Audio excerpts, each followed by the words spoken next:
The early 1930s marked the beginning of the Great Depression. The mentality of the school had changed drastically throughout the decade.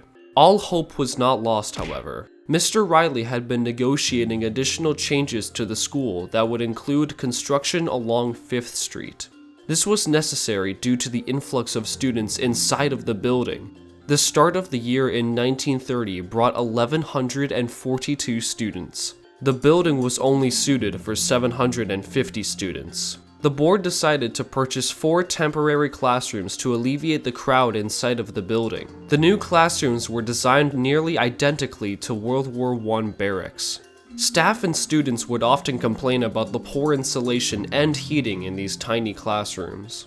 By the fall of 1932, 10 years after East High's founding, the new 5th Street wing was completed and opened to students and staff. The school can now house 2,000 students, easily making it the largest school in the district.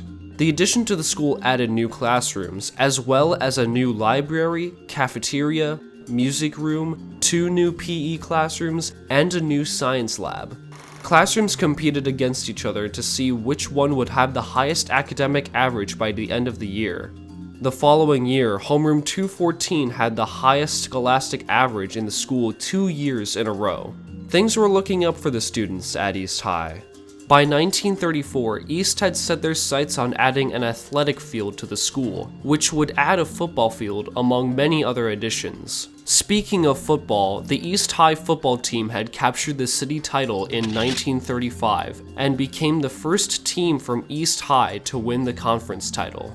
By 1936, the athletic field was completed, allowing more diverse activities to be practiced. By the late 30s, the junior high shops and senior drawing classes continued to be held in the barracks, which was often extremely uncomfortable. Mr. Randall stated that, quote, "It is my opinion that we have the worst shops in the state of Wisconsin." That certainly put a damper on the artsy activities. Students held a campaign later in the year to hold an official prom at East High. Mr. Randall was strongly opposed to the word prom even after the first prom was held, and preferred to refer it to as a nice dance.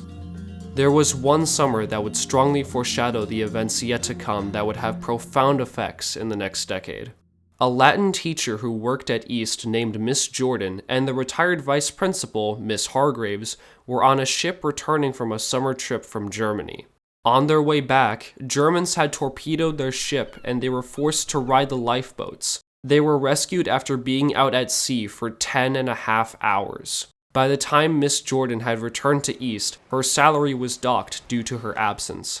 This event would leave a mark on Miss Jordan, and leading into the next decade, the whole world was about to change.